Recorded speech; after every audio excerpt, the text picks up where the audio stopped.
Jordan opposition leaders are continuing to demand a greater pace of reform. That's despite the promise of new laws this year by the Prime Minister.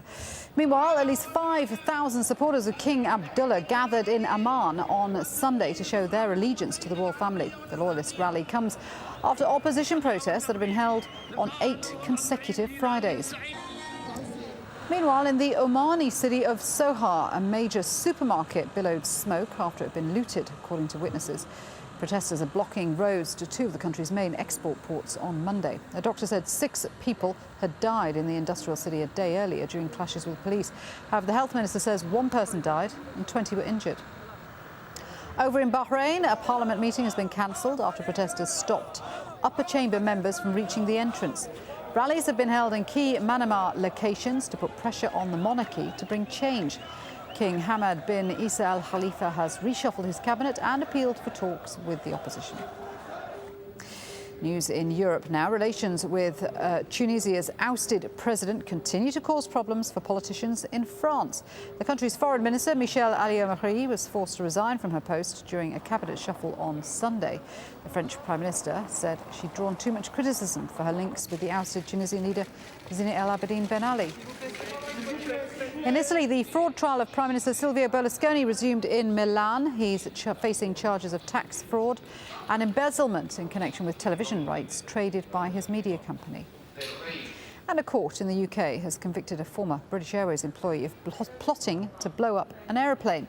Prosecutors say computer specialist Rajab Karim planned the attack with the radical American cleric Anwar al-Awlaki. 31-year-old Karim was found guilty on 4 counts of engaging in preparation for terrorist attacks. South Korea has defended its right to carry out joint military drills with the US amid protests from North Korea.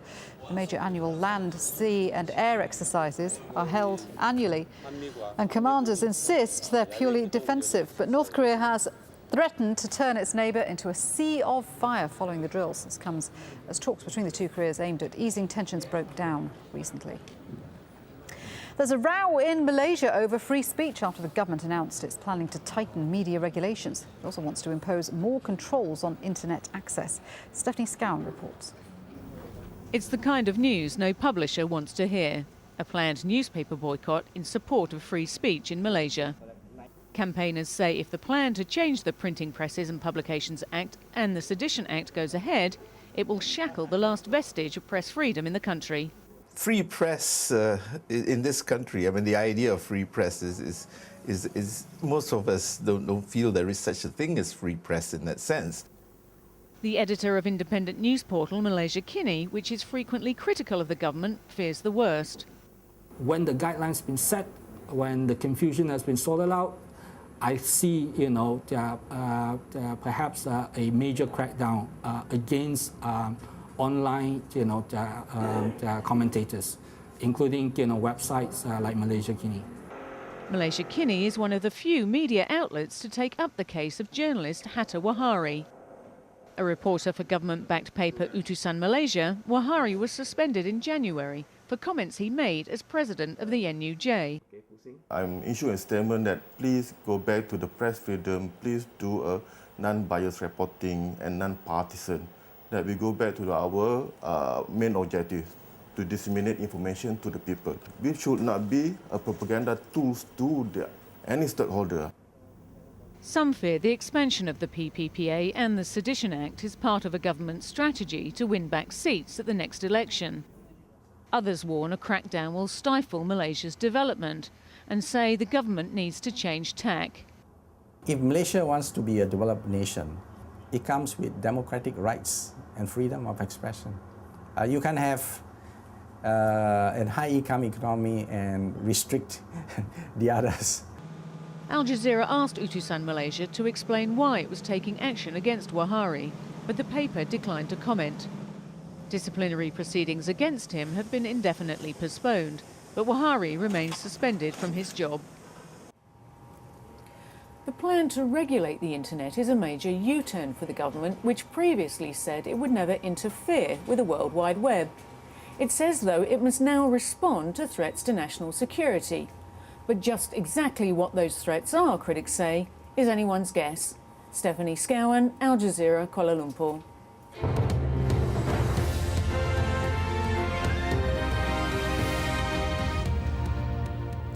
The headlines on Al Jazeera now. Libyans are fleeing parts of the country still held by leader Muammar Gaddafi. More protests are being reported in the capital Tripoli. According to the Reuters news agency, security forces fired into the air to disperse crowds. The country is facing international pressure, with the European Union agreeing on a number of sanctions. Speaking after a meeting of the UN Human Rights Council in Geneva, the US Secretary of State Hillary Clinton said the US would consider supporting a no-fly zone over Libya. I discussed it today with allies and partners, and we will proceed with this active consideration. When I said in my remarks that all options are on the table, or another way of saying it, no option is off the table, that of course includes a no-fly zone. Egypt's Prosecutor General has imposed a travel ban on former President Hosni Mubarak and his family, pending further investigations. He's also ordered a freeze on all their financial assets inside the country. Yemen's opposition has rejected an offer to join a unity government with the president. A coalition of political groups and anti-government protesters want President Ali Abdullah Saleh to step down. Tens of thousands of people have been protesting against his leadership. An Iraqi court has sentenced a former British security officer to 20 years in jail for killing 2 contractors.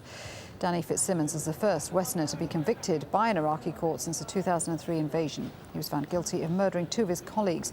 The 30-year-old said he shot the men in self-defense. Palestinian security officials say Israeli forces killed a fighter and wounded 2 others near the border with Israel. Medical officials say the man was killed in an airstrike. The Islamic Jihad group says the dead man was a member of their organization. An Israeli military spokeswoman has denied launching any airstrike. New Zealand's Prime Minister says the country is facing a repair bill of around $15 billion after 2 recent earthquakes.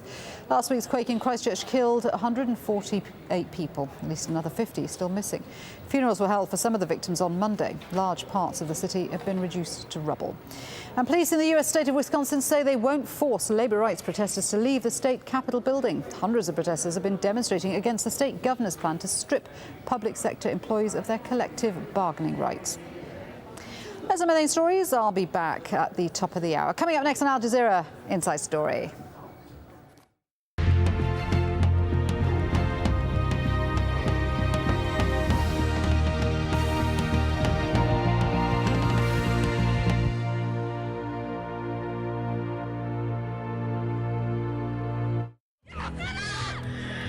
World powers urged to take action over mounting abuses of human rights in Libya as the country's embattled leader fights for his future.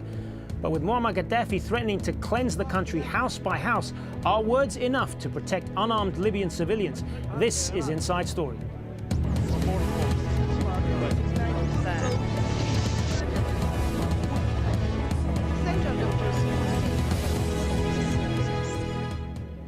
Hello and welcome to the programme. I'm Hazem Seeker.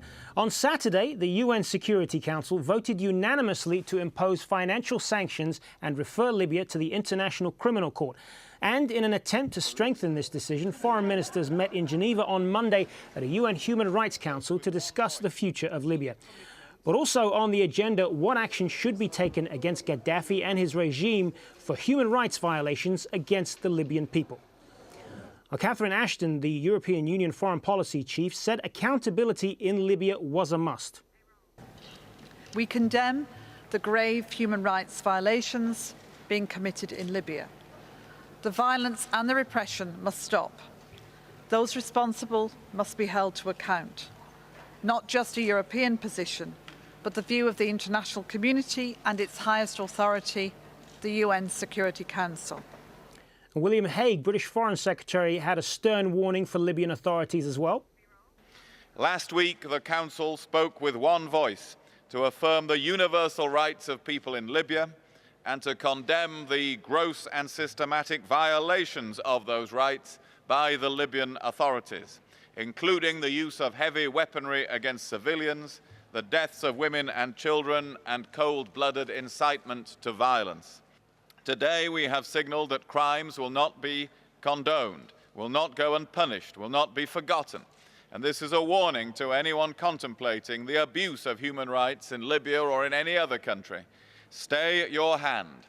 There will be a day of reckoning, and the reach of international justice can be long. And the ICC prosecutor, Luis Moreno Ocampo, spoke at The Hague and said he might open an investigation into Libya in a few days. He also warned that anyone who attacks civilians will be held accountable. And I'd like to put on notice everyone in Libya, everyone who decides to attack civilians could be investigated and prosecuted.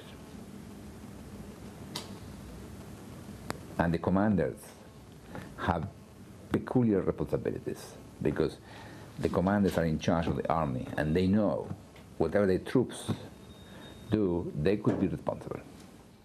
Well, for more on this, I'm joined by our three guests now. From Geneva, Peggy Hicks, Global Advocacy Director for Human Rights Watch. From Manchester, Azaldina Sharif from the British Libyan Solidarity Campaign for Human Rights. And joining us here in Doha, Tariq Youssef, a Senior Research Fellow at the Dubai School of Government. I want to thank all three of you for joining us in the discussion. Peggy Hicks, if I could start with you. Your reaction then to what's being talked about over there in Geneva. Are things now moving in the right direction as you see it? Yes, absolutely. We think the Security Council decision on Saturday was a crucial one. The Security Council acted unanimously, but the messages that you just heard from Moreno Ocampo, Minister Haig, and Catherine Ashton are the right ones. The accountability is not just for Gaddafi, but for his henchmen and for anyone who acts and follows on his orders. What we want those people to know is that their actions are also, they can be held accountable, and that firing on civilians or taking actions of that sort could lead to a trip to The Hague for them as well. Azaldina Sharif, strong words of condemnation from Geneva, promises to take concerted action, but they are at the end of the day still just words. Is that going to be enough? Well, the Libyan people are really, really cautious. They are watching the international community and very, very worried. The only thing that they don't want to be occupied or invaded by an army which will be staying there for longer time. Apart from that, the Libyan people, they would welcome any punishment against Gaddafi's regime. So we have to be very careful about the sensitivity of the issue here. Tariq Youssef, does it seem to you perhaps that that there's a shift in momentum here, that events outside Libya at the moment seem to be moving quite a bit faster than events inside at the moment? And is that something that concerns you? Because it does seem right now as though Gaddafi and the people around him are going nowhere, and they're going to fight to the death. Absolutely. I think the international community has reacted rather swiftly and decisively in the last 72 hours.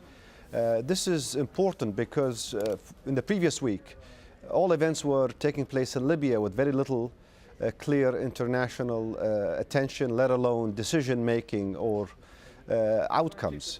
I think at the moment, the strong messages coming out of the UN Human Rights Council are particularly critical, because it's exactly at this moment where we're seeing what resembles a standoff inside of Libya, and where Gaddafi's troops are being rallied to perhaps launch counterattacks against the cities that fell in the hands of the opposition.